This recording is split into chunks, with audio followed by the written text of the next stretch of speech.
Hi. In this video we will show you how to manage capping at matters level. Open the corporate matter or litigation case page in the core module. Navigate to the grid and click on the matter name or ID to open its details page. Go to the Settings tab and select the Capping section. Click to enable capping and choose one of the following tracking options. Per amount, limits based on the total monetary value of billable time entries and expenses. Per hours, limits based only on billable hours, excluding expenses. For instance, we will take an example of amount-based capping. So, set the maximum cap amount. Choose whether to include or exclude expenses, if counting only time entries.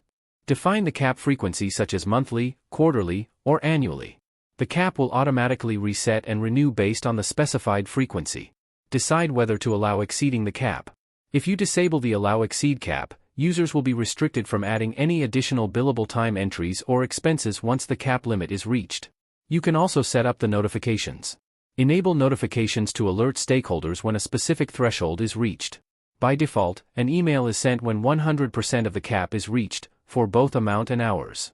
Notifications can be sent to specific stakeholders such as assignees, requesters, assigned team, etc.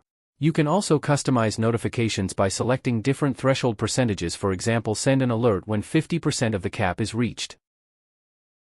Click Save to apply the settings.